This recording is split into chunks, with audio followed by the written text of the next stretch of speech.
Bill, his great uncle was a supreme Grand Master of the Knights Templar of Canada, and Bill received the keys that would eventually unlock the mystery of the Templars in Canada from his great uncle.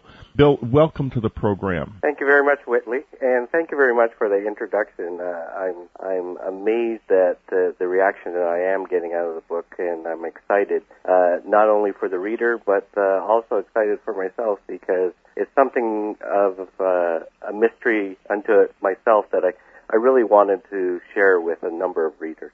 Well, of course, you and I go back because of the fact that we tried to publish this book. Yes, of course. In Whitley Strieber's Hidden Agenda series, but the publisher did not understand the series. They were doing a lot of things that weren't right. Among them was the decision that they made that this book was not of interest to the readers, and the series failed because they didn't understand what they were doing. And I have to tell you, reading it again, you've polished it, first of all, since I last read it, and it's wonderful. And what I want to do is I want to start out with, in the foreword, in Michael Bradley's foreword, there is such a succinct description of who the Templars were. So let's go back to the beginnings of it, to the Albigensians, and start from there, and then we'll go forward. Okay. First of all, let me just say that Michael Bradley, as you mentioned, I think he was one of the first to really make this connection between the Knight Templar and the possibility that Prince Henry Sinclair brought with him what he terms to be the Holy Grail to Nova Scotia. As I continued through the book, as I started the book, through a number of things, through a number of family mysteries, I was able to piece together one fact that I thought was significant, in that Prince Henry Sinclair not only navigated across the northern Atlantic to Nova Scotia 100 years before Columbus, but in actual fact established a settlement there, a settlement of utmost importance, because in my mind that settlement was what I term a Grail settlement. Along with 500 Knights Templar that he brought over with him, he established a religious refuge which acted as a Grail settlement, not only from a physical point of view, but from a spiritual point of view also. So in continuing that thought, I think it's interesting in that what Michael Bradley does is he gives a background in terms of the Knights Templar and their philosophy in life. Following the Albigensian Crusades, I believe that he feels, as I feel, they were the guardians or protectors of a certain spiritual knowledge, knowledge that we refer to as the Grail knowledge that was continued unbroken from ancient times prior to the flood. And I believe that this knowledge was continued through the Knights Templar right through to their possession by their hereditary Grand Master, Prince Henry Sinclair, in the late 1300s. And it was Prince Henry Sinclair who, under the auspices of being hereditary Grand Master, Knights Templar of Scotland at that time, sailed with 500 of his trusted knights to Nova Scotia. But you know what's so fascinating, endlessly fascinating about this to me, is that I met a man in Toronto in 1998, in June of 1998, who was obviously in possession of extraordinary hidden knowledge. And I wrote a little book about this man, about my conversation. It's a transcript, really, of my conversation with him as I remembered it, called The Key. And one of the things he said, and I know you're going to laugh as a Canadian when you hear this, he said, "Well, I'm Canadian, but I don't pay taxes." And the implication is that he must have been a Canadian. He looked European from before there was a Canada. Conceivably, still someone of this tradition who still has all of the knowledge intact. Would that be true? Oh, very much so. Very much so. Through my book, I've met a number of old gentlemen that all claim they all claim to have Canadian heritage, but that also note that they're not Canadians. Prior to Confederation, it's funny, Canadians do not realize that our country was established in 1867, just over 100 years ago. But that before that, there's a real hidden history throughout Canada, and that hidden history includes the movement of what I believe to be the Grail family and the Grail secret inland to areas are surrounding the Great Lakes. And so I very much agree that there are a number of Canadians out there living in Canada who have this hidden history to their family. So now, when you say the Grail family, explain exactly what you mean to us. The Grail family obviously picks up on what was first released through the Holy Blood, Holy Grail. Faith Right. and Lincoln and Lee obviously talk about the Grail family, the direct descendants of Jesus Christ. Even if they don't exist in that form, there are certain families that I believe that possess not a divine right, but a direct connection to what I would consider to be Jesus Christ and Mary Magdalene. So it's possible that this man that I met was in some way a descendant, and if so, this was the incredibly powerful bloodline, because this man had he had the best ideas I've ever heard in my life of any kind. It was the most ethical man I've ever known. His description of sin, for example, denial of the right to thrive. It's an awesome, incredibly ethical few words. You don't hear them. You've never heard it defined that way before. It was the most amazing conversation I've ever had in my life. And now you're telling me, tell me a little bit more about where you think these families may live. Well, these families live in what is known as Upper Canada. They live in the Ontario area, just north of New York. And in actual fact, I consider my family to be one of those families. These families are steeped in the military Masonic mystique. We're talking about the upper echelons of the current Knights Templar of Canada. These families have continued a rather quiet secret in terms of a number of things about the movement of the Grail inland. And I have to let you know that since I wrote the book, I in fact have become a Mason myself and have been moved up through the ranks, and am currently established as a Knight through the Knights Templar of Canada. And I find a number of these gentlemen are positioned in the highest ranks of the Knights Templar of Canada at this time. Now, what happened was in the distant past, Godefroy de Bouillon was believed to be, by many people in southern France, the direct descendant of Jesus Christ. He carried the blood of Christ in his veins, and his family was considered extremely sacred. He went in the First Crusade, to Jerusalem and conquered Jerusalem. 2 orders of knights were formed, the Knights of the Temple of Jerusalem and the Knights of St. John, I believe. That's correct. Yeah. And they became the Knights of Malta and the Knights Templar. Now, about some years after that, and the de Bouillon family enjoyed enormous prestige throughout Christendom at this time. But then, eventually, the Saracens retook Jerusalem, and that's when the trouble began for them. Tell us a little bit about what then happened. Well, that's when there was really a split amongst the philosophies of the various groups. And I believe that if you've read Holy Blood, Holy Grail, they talk about the cutting of the elm at Geyser. And that's where I think that you had 2 distinct groups established, the Knights Templar and the Priory of Zion. Now, there's been a lot of talk, obviously, about the Priory of Zion. Priory of Zion, as it has re-emerged in the 70s through a lot of skeptics say that it was actually created in the 70s, that the whole thing is a fake. Well, a number of people pointed that out to me also, but in the research that I've done, I always see that there's an ancient origin. Even if it is a fake, somebody is picking up on some of the ancient clues and instilling them not only within the codes of the Renaissance parchment, but also reflecting some of the philosophy that I don't think you could sit around and make up. This is one of the morals to the story that I try to instill throughout my book, in that there's a common origin to a lot of this ancient knowledge, to a lot of this ancient philosophy that really couldn't have been made up, that had to come from a single origin. And this is what fascinates me.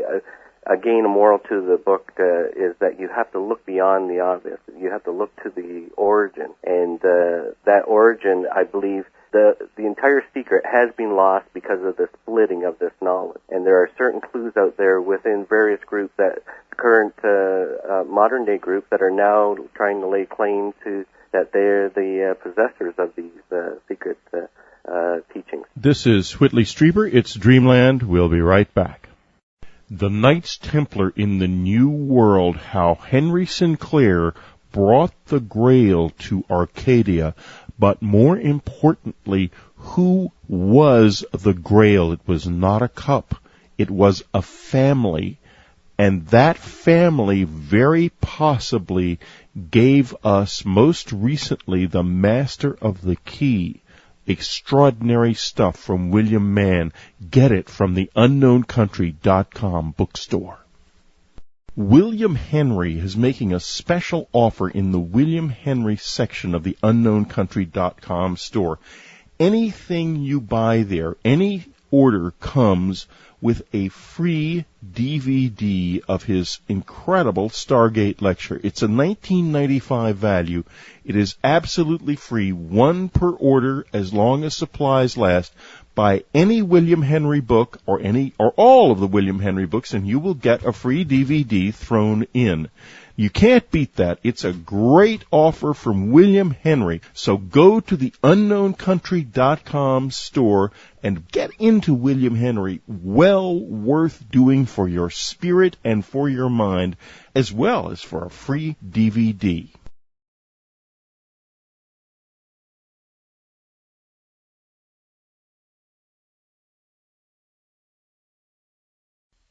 This is Whitley Strieber. It's Dreamland. We're back. I'm talking to Bill Mann, William Mann, the Knights Templar in the New World, how Henry Sinclair brought the Grail to Arcadia.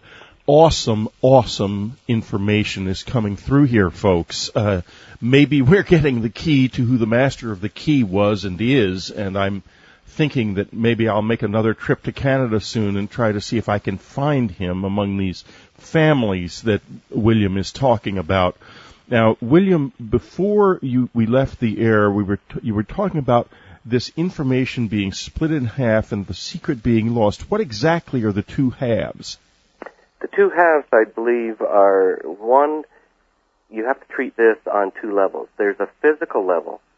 Physical level, I believe, was relating to a number of ancient maps which Knights Templar possessed, and which allowed them to virtually circumnavigate the world at a time when the formal church was teaching that you fell off the end of the earth as you passed through the Pillars of Hercules. Then there's the spiritual context. The spiritual context, I believe, relates to this notion of the Holy Family, the Holy Grail, the possible union of Jesus Christ and Mary Magdalene, and the resulting direct descendants of the Holy Family, the Grail family, as I refer to them. I think those are the two main secrets. But again, what I try to point out in my book, I don't think that this is the absolute secret. I think the absolute secret goes beyond to the origin of ancient knowledge. Masonic tradition talks about the continuation of this continual line of knowledge prior to the flood, prior to Noah and the flood. Well, and I believe it's some of this knowledge that is reflected in modern ritual, although unbeknown to most Masons, that is part of the secret. Give us an idea of some of this knowledge, what you think it might involve. What I think one of the most important aspects of this knowledge was the ability in ancient times, the ancient mariners were able to establish both longitudinal and latitudinal meridians around the world. And in that manner, it allowed them, very much like the Greeks, to confirm that the earth was round, but also to circumnavigate the world as such and to trade with the native Indians in both North and South America. Think about it. If you had an unlimited supply of trade, including gold and other raw minerals, which lent to your steel-making and ore-making abilities and gold-collecting abilities, to me, this would be immense wealth and immense power, something that I believe even the church would follow you around the world to try to obtain. That's fascinating. And in my second book that I'm working on right now, tentatively called The Grail Meridian, I believe that I've established this ancient longitudinal sequence of meridians across North America. And then Prince Henry Sinclair's, one of his tasks was to bring, along with a variety of relics, a variety of treasures with him on his voyage in 1398, a number of chests which he would use as talismans to reactivate this grid system across North America through the aid of the Micmac Indians. Good Lord. Now, and now, how do the Micmac Indians come into this? Well, the Micmac Indians, or the Mi'kmaq, as they're known now, were the local tribe of Indians in Nova Scotia that would have greeted Prince Henry Sinclair. Now, there's a number of stories or legends. And conceivably intermarried. And conceivably intermarried, very much so. I don't know. My wife is from Nova Scotia, and to meet some of the Mi'kmaq Indians in Nova Scotia, you would think that they're more Scottish than Scottish. They're red-haired, blue-eyed, freckles. There obviously is intermarriage between the earlier Scots and the transfer, therefore, also probably of knowledge. Absolutely. My word. And there are a number of legends, Micmac legends, about their man god Glooskap, which an American, by the way, Frederick Pohl, in 1950, he was able to translate a number of these legends, pointing to the fact and relating it to the Zeno narrative, which is a narrative which was written in the 1500s about Prince Henry Sinclair's voyage, and identify a number of factors that could only relate Prince Henry Sinclair himself and the Templars. This is fascinating. Tell me more. Can you expand on this a little bit? Certainly. Well, wait a minute. We're coming to the end to another break here. So instead of telling me more right now, William Mann's going to tell me more in just a couple of seconds. This is Whitley Strieber. It's Dreamland, and we will be right back.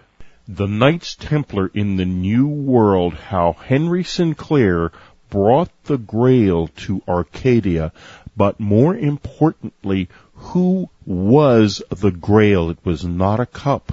It was a family. And that family very possibly gave us most recently the Master of the Key. Extraordinary stuff from William Mann. Get it from the unknowncountry.com bookstore.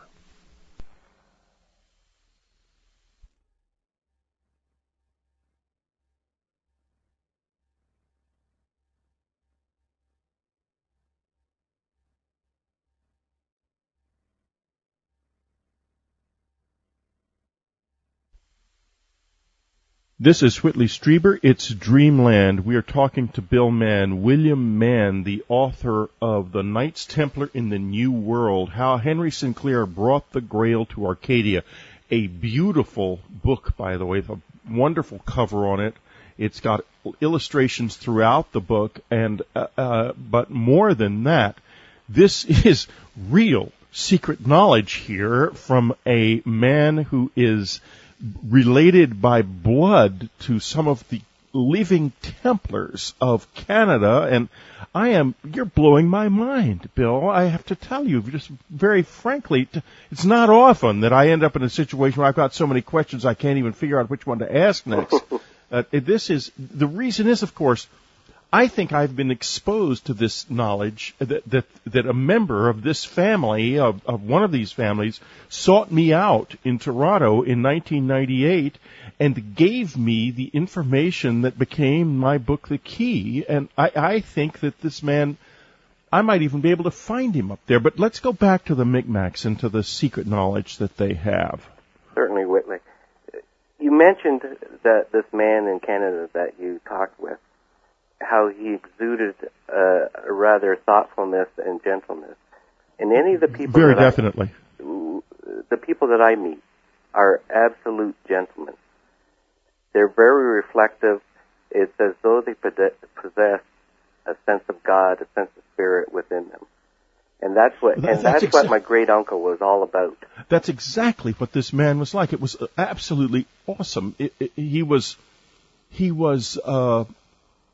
There was something about him that was almost like a light that was higher than you could see, was glowing out of him. We're talking about an aura of knowledge.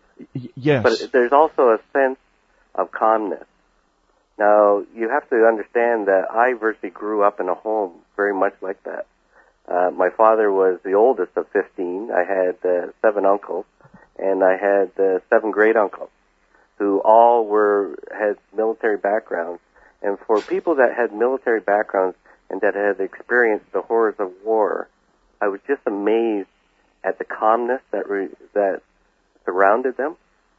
And you have to appreciate that my great uncle, who was the one who was the Supreme Grand Master of Knights Templar in the 50s, and who showed me this secret, he exuded this calmness, just this amazing calmness, to the point that it was almost surreal.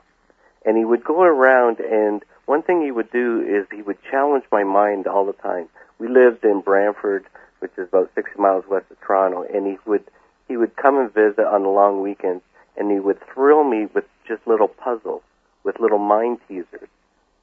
Very intellectual presence about him. They were always challenging you to think. They were always questioning you the reason.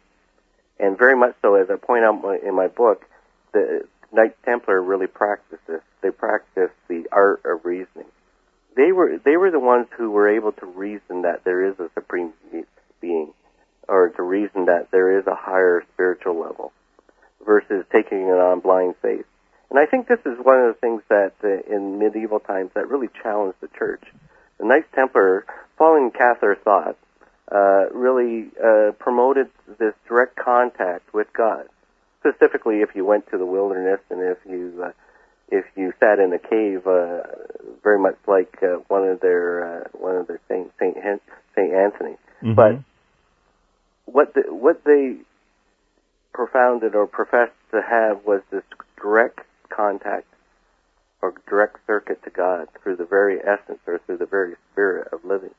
And very much so, if we come full circle to Prince Henry Sinclair sailing to Nova Scotia and meeting up with the Micmac Indians, Micmac legend describes Glooskap as a man of honor, as a man of few words, but as a man of compassion and intelligence. And this is what really has surprised me as such. I can almost spot, as you say, the higher echelon Knights Templar here in Canada when I meet them, just by their presence, just by the calmness that they exude. There really is something. I've asked a number of gentlemen, how can I make these connections? And they say, my dear boy, do not worry about it. It's in your blood. Now, why aren't you one of these people? I'm not sure if I am. And yet you're doing something very different. They obviously keep to themselves. They do. And one of them came out and created the key. I'm quite sure now, as we're talking, that it must have been one of these people. And then you've done this, the Knights Templar in the New World, a book of, in many ways, just as profound because it is so incredibly illuminating. It's almost as if this secret and exalted strain of mankind is actually emerging right now. That's correct. The timing is right. Why is Dan Brown's book, The Da Vinci Code, gaining so much success? Because people are hungry and thirsty for this. Exactly. They're looking for something else. And I find, and as I say, I'm talking to these older gentlemen, and they say, continue what you're doing. I think they realize also now's the time for there should be some exposure of this knowledge, because they realize that people are searching for something, searching for something that the formal church really can't offer them. This understanding of the spirit that is within all of us, I believe. And think about it. This spirit allowed Prince Henry Sinclair and the Knights Templar and all those ancient mariners that came before them to virtually sail around the world. Yes. It must mean such a strong sense of understanding that their forefathers went before them. They knew where they were, and the vast majority of people in those days did not know this. Exactly, and this is one of the points that I was trying to point out in my book. Prince Henry Sinclair knew exactly where he was going. Now, it was more of a puzzle. There's a puzzle, as you can appreciate when you read the book. The puzzle is to initiate. When he gets to Nova Scotia, he has to go through this puzzle, through this geometric progression. It's almost a challenge to him in order to identify the settlement, that I've identified in Nova Scotia through this geometric progression and application of moral allegory, which in actual fact are the two main principles of modern-day Freemasonry. Now, when you go physically to where the settlement was, what do you find? What do I find? There's a stone rubble within the woods itself. I have an aerial photo that very clearly identifies a number of circle depressions within an abandoned field. I've shown that to a good friend of mine who's a professor of archaeology. He feels that what I've discovered or rediscovered is a Celtic earthwork. So this ties back into this notion that in actual fact Prince Henry Sinclair, who was Earl of Orkney, part of Norway at that time, that in actual fact he was following in the footsteps of the Vikings before him, of his Norse forefathers. And there's a number of clues within the landscape itself that depict the landform has actually changed. And we're talking prior to the arrival of the Acadians in the early 1600s. The landform itself changed. Yes. The creek is being altered. There's a creek in a valley that's been altered. In actual fact, it depicts a number of figures from the Bible. From Ezekiel, the figures that were identified through Ezekiel's dreams.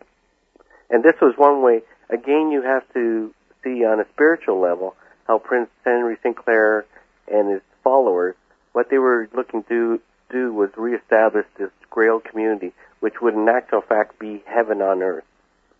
So physically, the site that identified in Nova Scotia obviously offers a variety of mineral resources.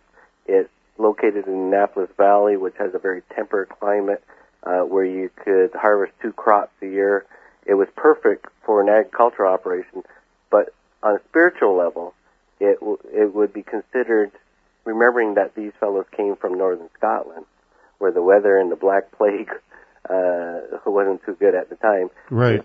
The atmosphere that they must have encountered, especially encountering the very friendly Indians, which would have gone a long ways to helping them establish a settlement, right, and allowing them to explore inland, would have given them a spiritual lift to such that they must have felt that they were heaven on earth in the Elysian Plains.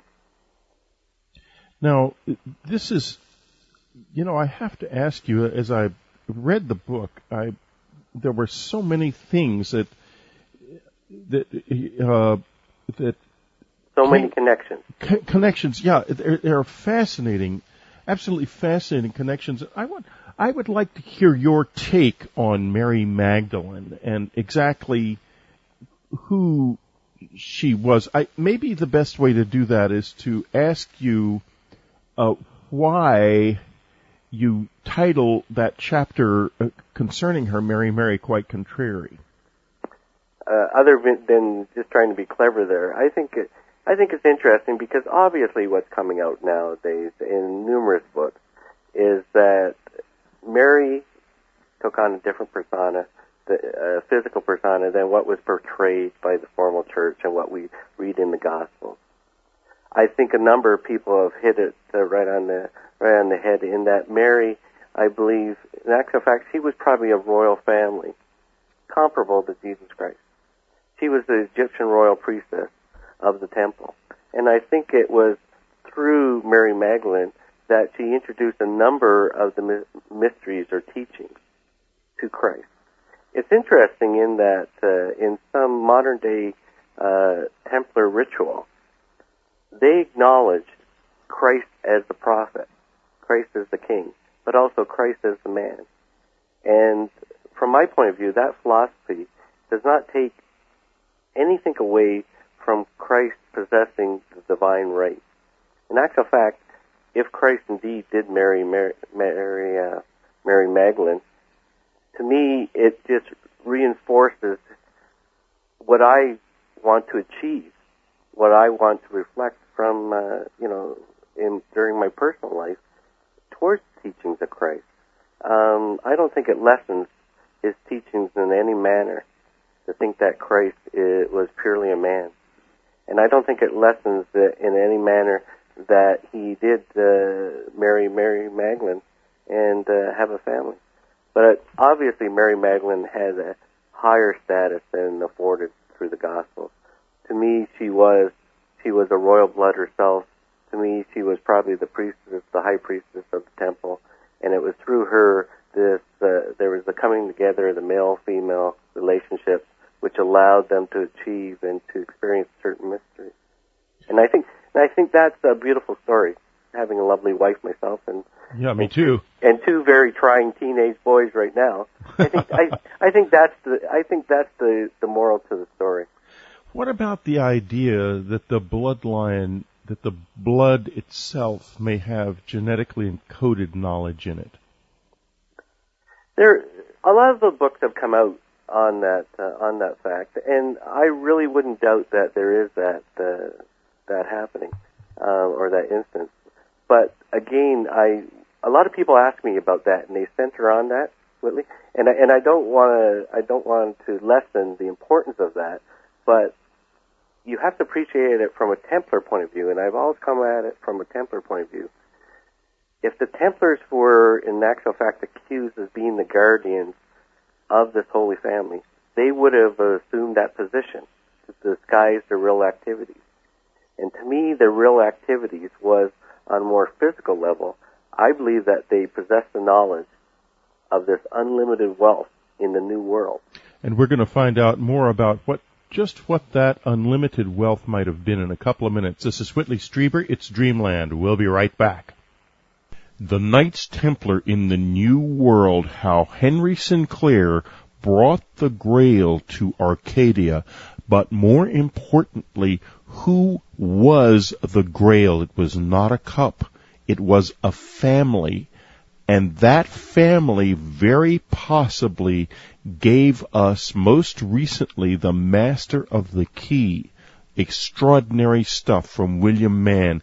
Get it from the unknowncountry.com bookstore. William Henry is making a special offer in the William Henry section of the unknowncountry.com store. Anything you buy there, any order comes with a free DVD of his incredible Stargate lecture. It's a $19.95 value. It is absolutely free, one per order as long as supplies last. Buy any William Henry book or all of the William Henry books, and you will get a free DVD thrown in. You can't beat that. It's a great offer from William Henry. So go to the unknowncountry.com store and get into William Henry. Well worth doing for your spirit and for your mind, as well as for a free DVD.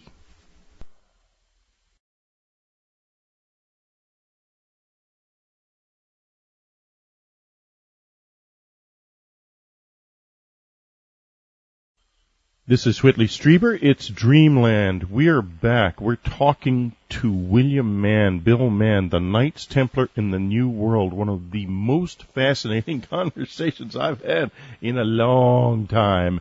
We are discussing the presence of the Knights Templar as a community, a still living community in Canada, and I am, of course, fascinated with the fact that there seems to be a profound relationship between the knowledge that Bill has been uncovering in the people he has found and the Master of the Key, who told me so many extraordinary things on that night in a hotel room in Toronto in 1998. So it's a tremendously exciting conversation for me, and I'm sure for you too. Now, Bill, let's just continue where we were when we left the air. Okay. I'm going to mention one word to you. A lot of people ask me, well, it's obvious. They say it's obvious that the Knights Templar were coming here for the gold. When I mean coming here, I mean along the northeastern seaboard, in the Appalachian Mountains, in Nova Scotia. Obviously, there was an immense quantity of gold to be had. I believe, and this is really interesting, that the Knights Templar possessed the knowledge to mine titanium. Now, what would they do with titanium? You have to remember, how did the Knights Templar defeat the Saracens in the First Crusade, because they possessed the world's greatest steel-making ability. Titanium now has been discovered, just recently discovered. I think it's just recently being rediscovered in the Annapolis Valley in Nova Scotia. And in actual fact, the site that I identify has some of the highest concentrations of titanium in the world. It is a very rare metal, but what it does is if mixed right through steelmaking abilities, certain steelmaking abilities, it produces what's known as a light blue steel, a blue steel that is harder and lighter than any steel in the world. And in actual fact, the U.S. military, any militaries throughout the world right now, most of their weapons, including tanks, I believe the space shuttle, is made out of titanium. Think about it. If the Knights Templar possessed this secret catch of titanium, which allowed them, through their steel-making abilities, to possess the lightest and strongest steel in the world, obviously they would be the most formidable war machine of their time. And this is in part why I believe that they layered the secret of the New World, how to get to the New World, under a variety of layers of this esoteric knowledge, which they were accused of. The best thing to do is, if you're accused of esoteric knowledge by the church, is to assume it to disguise your real activities. And this is one of the points that I make in my book. If you're accused of being guardians of the Holy Family, Grail family, why not use that to disguise your real activities? Of course, this is where the two mix. I believe that Prince Henry Sinclair and his Templars did in fact bring members or descendants of the Grail family with them to their settlement in Nova Scotia. But again, I think that was to disguise their real activities. The site that I've identified, I've been able to confirm that in actual fact there was an old mining site underneath the mountain. And in actual fact, I've just, at this point in time, made a mineral claim through the Nova Scotia government to do some mineral exploration to confirm the amount of titanium and other minerals that are lying in that mountain. Now, let me ask you this. Are there any titanium steel swords from that era? Yes, there are. There's. I think I'm looking at one on the cover of your book. There are Scottish titanium swords in the Niven Sinclair Memorial Library and Museum in Notstead in the north of Scotland. And it's funny, I phoned Niven Sinclair. Now, the Sinclairs obviously are people that have this direct bloodline. Yeah, I knew John Sinclair. Yeah. And Niven Sinclair is a beautiful gentleman. He's about 80 years old, lives out of London, England, and he's one of the major proponents behind trying to get Prince Henry Sinclair brought to the forefront. And he and I have carried on a great conversation and friendship for the last 10 years. The first thing I asked him when I realized this presence of titanium, I said, do you know of any artifacts that are made of pure titanium? And he come back to me and he says, in the museum in Rhodes, Richard II's necklace, there's a cross within his necklace. Wow. Is made of pure titanium. We're going to come right back and talk more about this fascinating discovery. This is Whitley Strieber. It's Dreamland. We'll be right back. The Knights Templar in the New World, how Henry Sinclair brought the Grail to Arcadia, but more importantly, who was the Grail? It was not a cup. It was a family. And that family very possibly gave us most recently the Master of the Key. Extraordinary stuff from William Mann. Get it from the unknowncountry.com bookstore.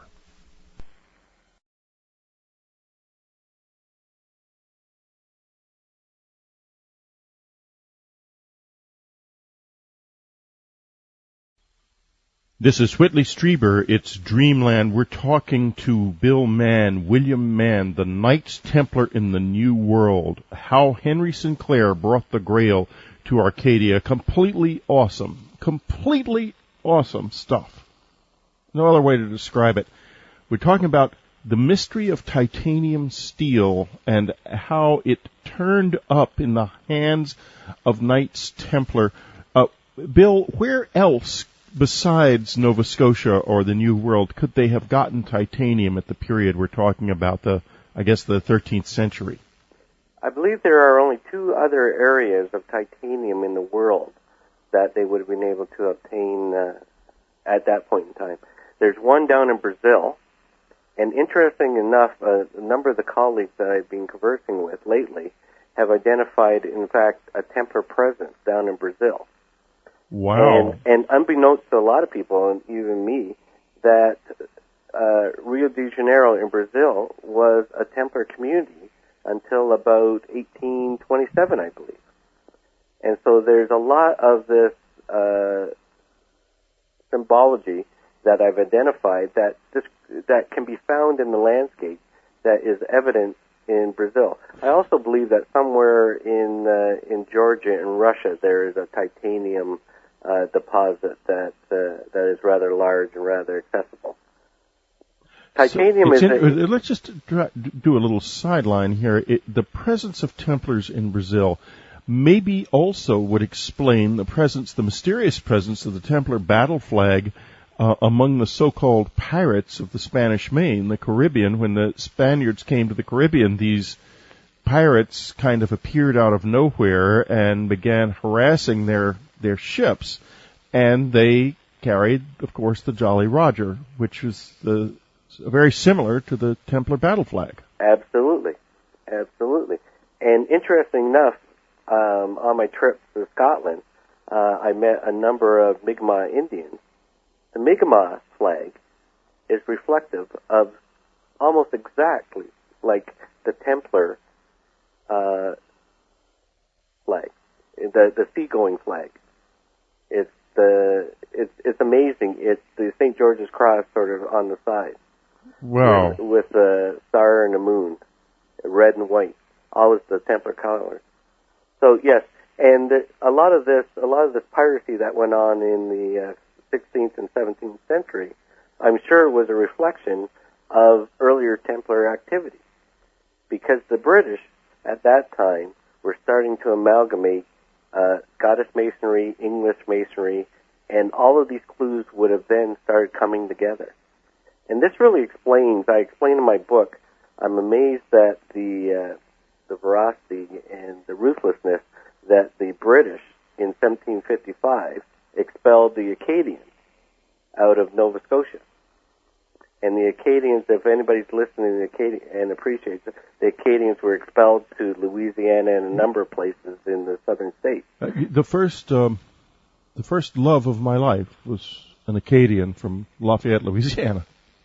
And interesting enough, in Nova Scotia this year is the 400th anniversary of the establishment of the first Acadian settlement by Samuel du Champlain in 1604. So the Acadians, they were mixed French Indian blood. Right. A lot of them were Huguenots.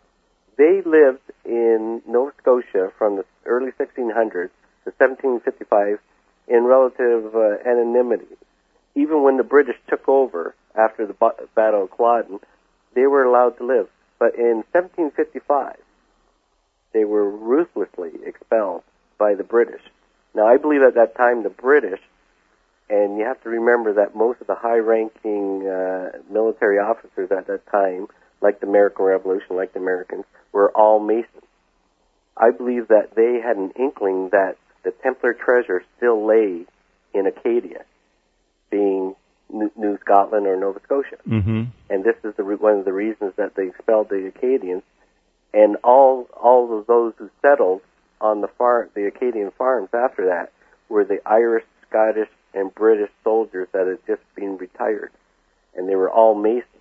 So they were put there as spies, I believe, to try to, in a very quiet way, to try to rediscover this Templar treasure, or at least rediscover signs of Templar movement from 1398, from the 1400s, by Prince Henry Sinclair and those who came before him. And it's interesting enough, as you mentioned, the fellow that you met in 1999, I believe. 1998. 1998, the Canadian fella. Yeah. We're a little different than the States. Canada is always seen, now it's gotten us into trouble, I believe, right about now, but we've always been seen as being a sanctuary or a refuge. Right. Where did that come from? Where did that philosophy come from? It was almost as though that's been continued from the early 1400s and even before. Canada, Nova Scotia, has always been a refuge to the Grail family members. And I think that whole philosophy has permeated our political awareness. And I think that's where you have a little bit of difference between who Canadians are and who Americans are, even to this day. Yeah, because this country is much, much more sort of aggressive in its approach to the world than Canada is. That's for sure. I mean, there's huge difference in the personalities of the two states. Of course, at the same time, the United States is also more exposed because it's I mean, I don't mean physically, but geopolitically, because it's a bigger economy and a bigger. It has many, many more different interests and the ability to do much more than Canada does too. Let me get back to what we were discussing earlier on. There seem to be kind of two strains here. One is scientific and, if you will, physical knowledge, such as the knowledge of longitude and latitude. Longitude being a discovery that eluded navigators for a very long time. The official discovery of longitude wasn't until the 18th century. That's right. And made navigation much more difficult in the past than before than after. Without longitude, you have a lot of trouble navigating the world. It's not impossible, but it's hard, and it's much more dangerous too. That's correct. Because you can go so far off vertically, as it were, in the world, and reach the correct place and still be hundreds or thousands of miles off. But in any case, that and the mining of titanium and so on and so forth seems to be one strain. But then I listened to what the Master of the Key told me, and this is esoteric knowledge and knowledge about the nature of the soul that's very alchemical in the one sense, because he speaks of them as radiant bodies and things, and he speaks of them as he says at one point that they're part of the physical universe, that there is no supernatural. That's just a part of there's a physical universe that we understand and a physical universe that we don't understand. And this is a completely different strain of knowledge. It is a completely different strain of knowledge. Yeah. But I believe it goes hand in hand. The awareness, the spiritual awareness of yourself and your surroundings obviously allows you to become more aware of the physical bearings that you find within the earth. So, the exposure of titanium, the availability of gold, they not only explored for these minerals on a physical level, but I believe, whether you call them alchemists or whatever, I believe that spiritually they had the ability to divine those minerals. Very much you would have the ability to divine water sources. Right. And I believe to divine them. My wife had a dowser on the other week on her program, Mysterious Powers, and I was very interested in this interview. I think this man knew more than he was saying about the power of that whole process. Certainly. What do you know about it? Well, I divine myself, but I do it on a little different level. When people are looking for sewers, they're looking for water pipes, I'm usually the one that can get out with the coat hangers and find them. It's again an ability to tap into your inner self to realize the earth sources and energies. And these are something that I believe Prince Henry Sinclair and some of his most trusted knights, they also had those abilities. Now, I mentioned, interesting enough, Roslin Chapel. We haven't talked about Roslin Chapel. I believe in Roslin Chapel, just south of Edinburgh, there's a carved story within the stone that speak to Prince Henry Sinclair and his knights coming to the New World. And part of that... And it has things in it like ears of corn carved into it, and so it's obvious they came to the New World. Exactly. But there are some other things. There are a number of cubes. We've come to the end of this segment. We'll be right back. This is Whitley Strieber, it's Dreamland.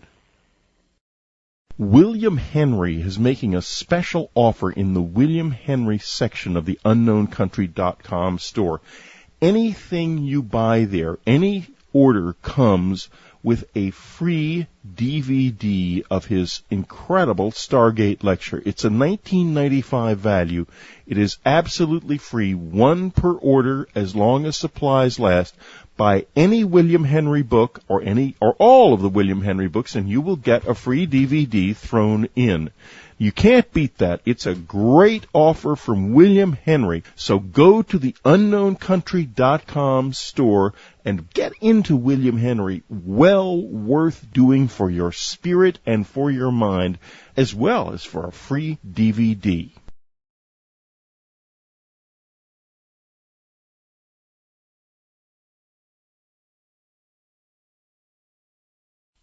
This is Whitley Strieber. It's Dreamland. We're talking to William Mann. We're having a wonderful time today. There's no other way to describe it.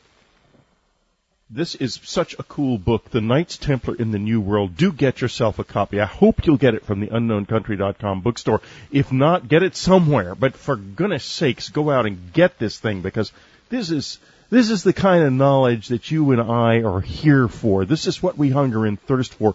What really did happen in the past, and therefore, who are we and what do we really mean? We live in a world that is fighting all real knowledge of who and what we are, is ultimately fighting the true power of Christ. If you want to talk about heresies, everything that came after the Templars is heresy. It's all heresy. But the truth is definitely out there, and I am talking to a man whose own bloodline is part of that truth. Not only that, his knowledge, his ability to divine these things, to use esoteric means as well as hard science and scholarship is just extraordinary. It's really an awesome experience to talk to you, Bill. And now let's get back to Roslin Chapel. Thank you, Whitley. Roslin Chapel, to me, it's always amazing. I visited a number of occasions. It amazes me. I can always tell the old Masons. They walk in there, and there's the apprentice pillar, which is a magnificently carved pillar. They will stand there, and they will look at the pillar for hours. What they fail to look at are those things beyond the pillar, around the pillar. But to me, the most fascinating thing about Roslin Chapel is not the chapel itself, although virtually every stone is carved and has esoteric meaning. I went down in the river Esk, down in the river valley below the chapel. Below the chapel on the riverbanks are a number of caves which have pick drawings in those caves, 5,000, 6,000 years old. And to me, the moral of the story is Roslin Chapel is built upon earlier foundations of knowledge, of spirituality. And I think this was the whole philosophy of the Templars. They possessed or rediscovered an unbroken line of this ancient knowledge. And that unbroken line is conveyed in the carvings of Roslin Chapel. Now, the one fascinating thing that I found in Roslin Chapel, there are these what they call the cubes of Roslin Chapel. And they are found at the ends of arches. And I have a CD-ROM set. I forget how many variations of cubes there are. There must be a mathematical sequence to them. But in essence, there's 12 basic cubes, which are reflective of chests. Now, the story goes that Sinclair brought 12 ships over with him, with his 500 Templars. Right. And in each of these ships, acting as a talisman, was one of these chests. Now, these chests supposedly contained relics, possibly of the Holy Family. They contained, obviously, relics maybe from the sacking of the Temple of Solomon. They contained written manuscripts, possibly from the Library of Alexandria. and possibly they contained genealogies, direct gospels of Christ and Mary Magdalene. They contained a number of things, obviously, that the church would have loved to get their hands on. And this is where I think that Prince Henry Sinclair his mission was to bring these relics with him to Nova Scotia and to reestablish this longitudinal meridian grid across North America, and by burying those chests at various. Now, when you say longitudinal meridian grid, yes. What exactly are you referring to here?